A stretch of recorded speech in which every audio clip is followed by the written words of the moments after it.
છોકરાને હવે ઘડીક પતંગ સતાવા દે બાકી વાડીને નકરા કાગળ શું કરે? એટલે ખેરમાં છોકરાને પતંગ સકાવા દીધા થાક ને અહીંથી વાડીમાં કાગળ કર્યા હતા. મેં કીધું ચોખ્ખું કરતો હતો ગણપત. એવું છે એમ ને? તારું એક કામ હતું મારે. અરે એલા મારું એટલું બધું વળે શું કામ પડ્યું? અમારે છે ને બે ભાઈઓના વ્યવહાર છે તે અમારે ફળિયું પડે નાનું. હું કોઈ લાઈ વિસલાઈને પૂછ્યું તો એની વાડી અત્યારે ખાલી જ છે. ગાળા બાળા નાખવા દેતો. ગાળા નાખવા છે થોડાક અને સુલું ગાળવી પડે એમ છે. એટલે વાડી તો મારે ખાલી જ છે બરોબર. અને એમાં એવું છે તાર વ્યવહાર છે અને એને તારી ઘરે મૂકોથી પેલા આવ્યો એને બે વ્યવહાર કરવા દીધા.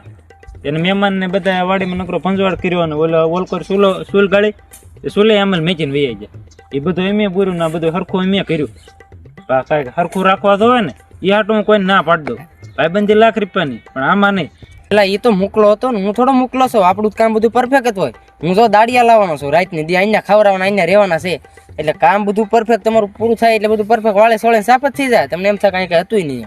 અને સુલ તો ખાલી સાપાણું હાટું ગાળવાની છે. બાકી ગેસના સુલા ને એવું બધું લાવવાનું છે. આ તો તું ભાઈબંધ છો ને એટલે તને માંડવા નાખવા ના પાડતો ગમે ના પાડ દઉં. કેમ કે આ જેમ ફાવે એમ ભંજવાડ કરીને વૈયા જાય. એટલે હવે તું નાખી દે બરોબર માંડવા. અને તે કીધું ને એ એવી રીતનું હરખું કરીને જાય બરોબર. કોઈ દે માંડવા નાખવાનું કહેતો નહીં મને બરોબર.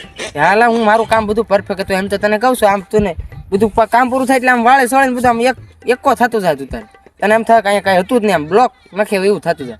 તો તું દેશો ને મન મૂકીને તો હું માંડવા વાળાના ગામમાં કહી આવું બરોબર. હા વાંધો નહીં. સારું ભાઈ.